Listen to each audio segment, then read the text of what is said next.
il y a deux grands types de personnes, deux types de réactions, deux pôles de comportement humain que tu vas déclencher dans ta vie. Les bons, les mauvais. Super simple. Moi ici, je vais te parler des mauvais. Il y a des personnes, surtout quand tu es en orientation séminale, qui vont te haïr. Moi, j'ai toujours été polarisant. C'est-à-dire que les gens, soit ils me kiffaient, soit ils me haïssaient. Et sans forcément le montrer. Parfois de manière inconsciente aussi. Et je sais que surtout avec certaines personnes qui étaient insécures, etc., c'est d'abord lorsqu'elles m'ont haï qu'elles sont devenues mes meilleures amies. Que ce soit des hommes ou des femmes. Parce que je leur renvoyais une image qu'ils ne comprenaient pas eux-mêmes. Moi, pour les autres, je suis un ovni. Je ne suis dans aucune des catégories. Et donc, je disais, tu vas avoir deux types de personnes. Et là, les personnes qui vont te haïr, elles vont te détester. Mais il y a les hommes et les femmes. J'ai commencé avec les hommes. Il faut savoir, quand tu es en orientation séminale, tu montres aux hommes qu'ils n'ont pas d'excuses. Ils n'ont pas d'excuses pour ne pas être disciplinés, ne pas éjaculer. Tu leur montres qu'autre chose est possible. Tu leur montres que c'est possible d'être un homme, que c'est possible de retenir sa semence, que c'est possible de ne pas lust sur les femmes. Et je fais une vidéo là-dessus. Et donc, ces mecs vont te détester. Ils vont te haïr, ils vont te rentrer dedans. Moi, je pense que le mec là qui m'a mis un coup dans le foie, c'est qu'il sentait qu'il se sentait menacé par moi. Et c'est vrai, parce que par exemple, je vais spoiler, mais il y a des femmes qui, au début, je leur paraissais indifférent, et là maintenant, littéralement, faut voir la réaction qu'elles ont vis-à-vis de moi. Mais j'en parlerai dans la vidéo suivante. Pareil, il y a des mecs, surtout quand j'étais dans l'armée, même si j'étais pas encore en orientation séminale, qui me haïssaient pour une raison que j'ignorais. Vraiment, c'était viscéral. Parce que j'avais des principes. Et l'orientation séminale est, je dirais, le principe, en anglais on dirait paramount, c'est-à-dire qui chapeaute tous les autres principes. L'orientation séminale, c'est la base et c'est le sommet. C'est les deux en même temps. C'est quelque chose de vertical et c'est quelque chose d'horizontal. C'est ce qui met la base de toute ta vie et ce qui en même temps est la chose la plus importante qui est liée à Dieu.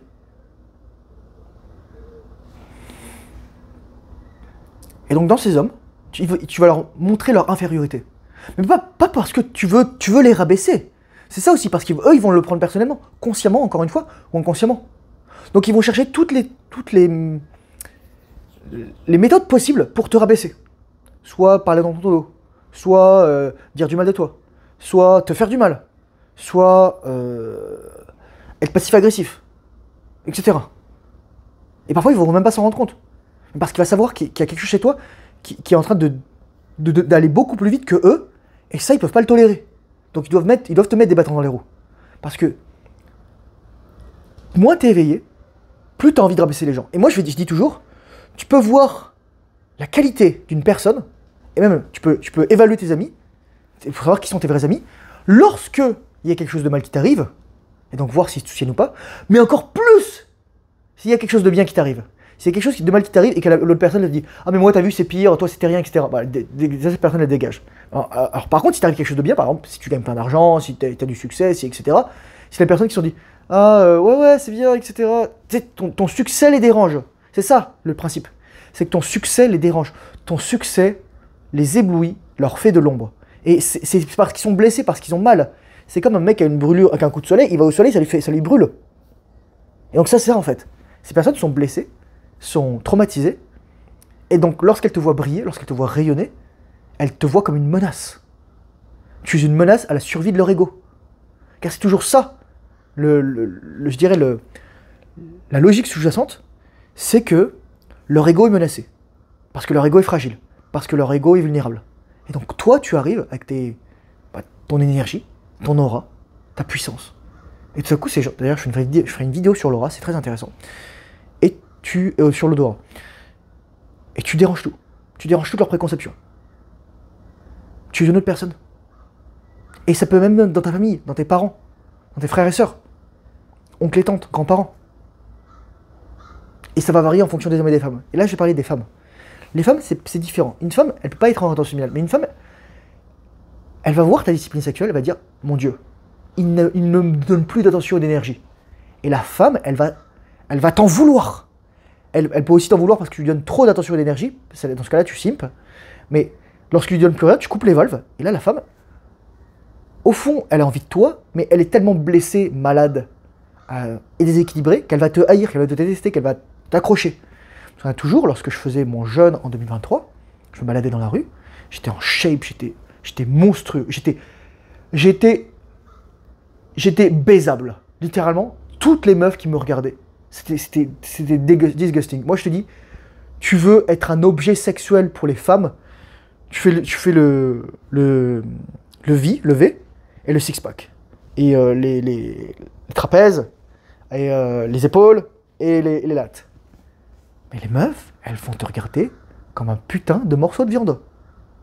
Comme un dildo sur pattes. Et cette femme, elle n'acceptait pas son désir parce qu'elle était casée avec un mec qu'elle haïssait, qui avait un bide, qui était enceinte d'octuplé, qui avait une soy beard. Et la meuf, elle ressemblait à un baril. Et donc moi, je me souviendrai toujours, je marchais dans la rue. Et là, du coup, je percute. Tu sais, je suis un peu lent à la détente parfois. C'est mon cerveau TDAH, c'est comme un diesel ou comme un ampli à lampe, faut le laisser chauffer. Et là, tout coup, je fais ça. Donc là, tu as tous mes muscles du dos qui se contractent. Parce que moi, j'ai quand même un dos large et profond, quoi. Je fais ça, tu vois mes biceps et tout, tu vois mes avant-bras. Et là, elle fait oh, oh, oh. C'est un peu en colère et un petit peu excité, etc.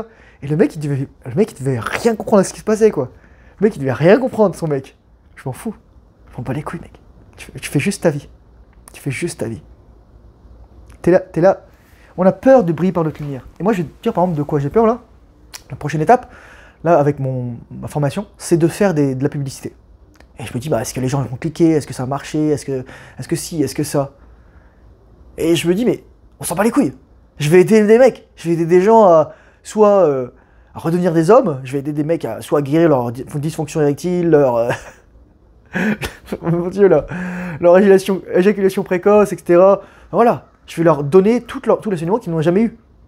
S'ils veulent bien le prendre. Et moi, je suis pas là pour aider les gens. Je suis là pour proposer quelque chose et faire ça. Donc tu vois, moi je me dis, putain, mais je vais m'exposer. Mais advienne que pourra, c'est parti. Voilà. Donc ça, c'est deux grands types de personnes que tu vas rencontrer. Les mecs qui vont te... Et c'est pas forcément des mecs mauvais, mais c'est des mecs qui ont l'insécurité et toi, tu révèles l'insécurité. Mais en même temps, tu révèles leur vraie personnalité aussi. Leur mauvaiseté. Mauvaiseté, c'est un terme qui utilisait, je crois, la moyenneté, la mauvaiseté. André Comte-Sponville dans son dictionnaire philosophique. Si tu n'as jamais lu du André Comte-Sponville, tu vas adorer. C'est magnifique. C'est du très beau livre. Voilà. Sur ce, j'espère que cette vidéo aura pu t'aider. Merci à toi. Courage, force et honneur. Bonne attente similaire, disponible, très difficile. Surtout lorsque tu n'as pas envie. Et je te dis à la prochaine vidéo. Au revoir.